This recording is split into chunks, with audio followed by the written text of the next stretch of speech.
प्रणाम नमस्कार कैसन बनी लोगिन। तो आज बनाएम चिकन करी की रेसिपी। मने तरी वाला चिकन, रसेदार चिकन, मसालेदार चिकन, जे भी कहीं काफ़ी चटपटा टेस्टी स्वादिष्ट रेसिपी होखेला। और वो एकरा के बनावल भी काफ़ी आसान बा। बिल्कुल सिंपल तरीका से किचन के कुछ ही सामानों से ये बन के तैयारी हो जाला, बिना कोनो झंझट के, बिना कोनो ताम झाम के। तो चलिए लोगिन आज एकरा के बिहारी तरीका से भोजपुरिया स्वाद में बनावल जाओ, बिल्कुल सिंपल तरीका से। बहुत ही ज़बरदस्त रेसिपी चिकन करी के। और ये चिकन करी के रेसिपी बनावेला यहाँ पे ले ले बनी हम 1.5 किलो चिकन और एकरा के अच्छा से साफ़ कर ले बनी। देखी लोगिन बहुत बढ़िया बढ़िया पीस मिलल बा। और अब यहाँ पे गैस पर पतीला चढ़ा ले बनी। पतीला भी गरम हो चुकल बाटे। तो अब एमे डलाई सरसों के तेल और वो तेल के गरम कर लियाई। तो तेल भी गरम हो चुकल बा देखी लोगिन। तो अब यहाँ डलाई कुछ खड़ा गरम मसाला, 2 से 3 तेजपत्ता, 4-5 सूखा लका मरचा ललका। तो मरचा रोवा लोगिन कम चाहे ज़्यादा अपने हिसाब से कर सकता नहीं लोगिन। रोवा लोगिन के कितना तीखा खाएगा बा वो हिसाब से। यहाँ डलाई 8 से 10 लहसुन के कली छील के। अब ये सब के 1 से 1.5 मिनट तक तेल में पका लिए, भून लिए, एक कलर चेंज होके तक। और वो देखी लोगिन ये सब खड़ा मसाला के कलर जौन बा वो चेंज हो चुकल बा। तो यहाँ डलाई प्याज, चिकन 1.5 किलो बा। तो प्याज जौन बा वो 750 ग्राम बाटे। प्याज के अच्छा से धो के काट ले बनी सन। तो अब इके सब प्याज के पतीला में डाल दिए और एकरा के खड़ा मसाला तेल के साथे अच्छा से मिलावल जाई। देखी लो। और प्याज के अच्छा से खड़ा मसाले के साथ मिला ले बनी। अब यहाँ पे ढक्कन लगा दिए आ ढक्कन लगा के प्याज के गलावल जाई, एक हल्का सा कलर चेंज हो जाए। और आँच के मीडियम लो रखल जाए। मीडियम लो माने ना ज़्यादा कम ना ज़्यादा ज़्यादा। ये देखी लोगिन प्याज जौन बा वो हल्का सा गल गईल बा, कलर भी एक चेंज हो गईल बा, लरुआ गईल बा प्याज। तो एकरा के इतने तक ले गलावे के बाटे, ज़्यादा ब्राउन नहीं करे के। देखी लोगिन तो अब यही में चिकन डलाई। तो थोड़ा थोड़ा करके पतीला में सारा चिकन डाल दिए और एक के प्याज के साथे अच्छा से मिक्स कर लिए, मिला लिए। देखी लो। और यहाँ पे फ्लेम के हाई कर दिए, मैंने गैस के आँच के जौन बा ओकरा के तेज कर दिए आँच के। ये देखी लो। तो चिकन और प्याज जौन बा वो आपस में अच्छा से मिल गई बाटे। तो एक के ढक्कन लगा के 3 से 4 मिनट तक ले पकावल जाई। तब पूरा 4 मिनट हो चुकल बा। चलिए लोगिन चिकन के चेक कइल जाओ। और ये देखी लोगिन चिकन जौन बा प्याज के साथे अच्छा से गल रहल बा। तो एकरा के चला लेहल जाई। देखी लो। तो चिकन के प्याज के साथे 4 मिनट तक ले भून ले बनी। तो अब एमे डालेम पीसल लहसुन। अगर वो लोगिन चाहिए तो एकरा साथे आदि भी पीस के डाल सकता नहीं लोगिन, लेकिन ये खाली लहसुन हुए।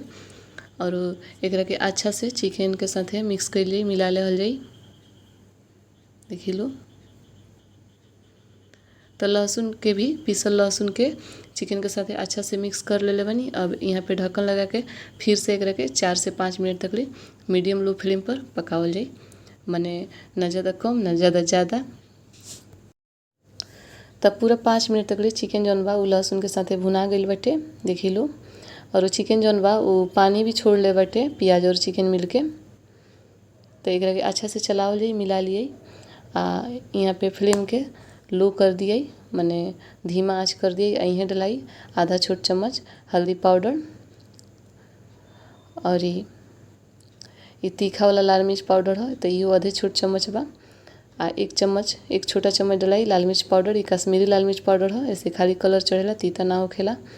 और 1 छोट चम्मच है धनिया जीरा का पाउडर। 1 चम्मच है चिकन मसाला। देखी लो। अब यहाँ डाल दिए स्वाद अनुसार नमक। तो नमक हमने के पहले नहीं सन डाले। अब ये सब के चिकन के साथ अच्छा से मिक्स कर लिए, मिला लिए। देखी लो।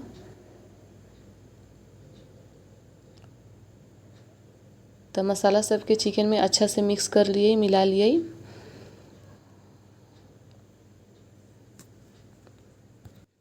तो मसाला जौन बा वो चिकन के साथ अच्छा से मिल गई बा। देखी लो इन। और अब यहाँ पे ढक्कन लगा दिए और ढक्कन लगा के एक रख के 7 से 8 मिनट तक ले बिल्कुल धीमा आंच पे पकावल जाई।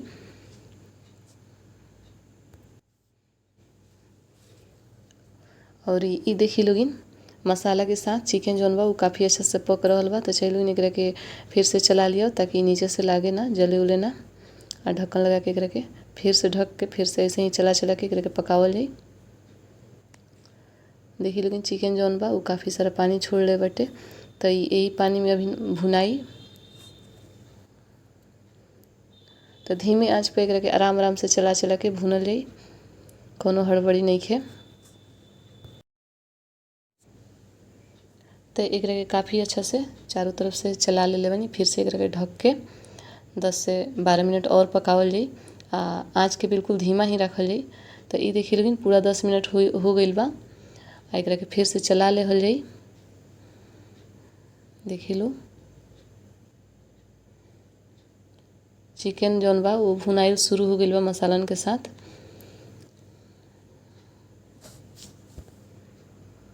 ये देखी लो एकर कलर भी चेंज हो रहल बाटे। तो अभी फिर से ढक्कन लगा के एकरा के 4-5 मिनट तक और पकावल जाई ताकि अच्छा से भुना जाए। और ई देखी लोगिन चिकन जौन बा वो काफ़ी अच्छा से भुना गइल बा। एकर तेल भी सेपरेट हो गइल बा, एकर कलर बिल्कुल चेंज हो गइल बा। तो चलिए लोगिन एकरा के चला के देखल जाओ। ये देखी लो और ई देखी लो कितना शानदार दिख रहल बा। तो चिकन बिल्कुल भुना के तैयारी हो गइल बा। अगर वो लोगिन चाहे लोगिन तो एकरा के ऐसे भी खा सकतानी लोगिन, ऐसे भी सर्व कर सकतानी लोगिन। तो अभी हम डलाई थोड़ा सा गर्म पानी, काहे कि हम तरी वाला चिकन बनावतानी रसेदार। तो एमे गर्म पानी थोड़ा सा डालेम और पानी डाल के चिकन में अच्छा से मिक्स कर जाई, मिलावल जाई। देखी लो तो पानी के चिकन के साथे अच्छा से मिला ले बानी। तो अब यहाँ पे ढक्कन लगा के एकरा के 4 से 5 मिनट और ही पकावल जाई। और ई देखी लोगिन पूरा 5 मिनट हो गइल बा। चिकन जौन बा पानी के साथे अच्छा से पक गइल बा, पक रहल बा। तो अब यहाँ में डलाई 1 छोट चम्मच गरम मसाला पाउडर और एकरा के अच्छा से मिक्स कर लिये चिकन के साथे। देखी लो तो गरम मसाला के चिकन में अच्छा से मिला ले बानी। तब यहाँ पे ढक्कन लगा के एकरा के 2 से 3 मिनट और ही पका लेहल जाई। तो पूरा 3 मिनट हो चुकल बा। चिकन जौन बा वो अच्छा से पक चुकल बा। गरम मसाला के जौन फ्लेवर बा वो पूरा तरह से चिकन में आ गइल बा। तो एकरा के फिर से अच्छा से चला लिए, मिला लिए आराम आराम से। यहाँ पे एकरा के ढक के बस आँच के बंद कर दिए। और ये आँच बंद करके एकरा के 4 से 5 मिनट के लिए ऐसे ही छोड़ दिए। और 5 मिनट बाद ये देखी लोगिन चिकन जौन बा पूरा तरह से रेडी हो चुकल बा। तब यहाँ डलाई थोड़ा सा हरा धनिया के पत्ता। देखी लो एकरा के चिकन में हल्का हल्का मिक्स कर लिए, मिला लिए। तो बिल्कुल बिहारी तरीका से भोजपुरिया स्वाद में चिकन करी जौन बा उ बन के तैयार बा। देखी लो चिकन जौन बा बिल्कुल अच्छा से पक गइल बा, सीझ गइल बा। देख सकत बानी लोग चिकन जौन बा उ हड्डी छोड़ देल बा, माने अच्छा से गल गइल बा। तो रउआ लोग देखबे करिए लोगिन कि रेसिपी बनावल कितना आसान बा। तो ये तरह से जरूर ट्राई करम लोगिन। ऐसन के भोजपुरिया स्वाद में बिहारी रेसिपी देखेला हमरा चैनल के लाइक और सब्सक्राइब जरूर करम लोगिन। धन्यवाद।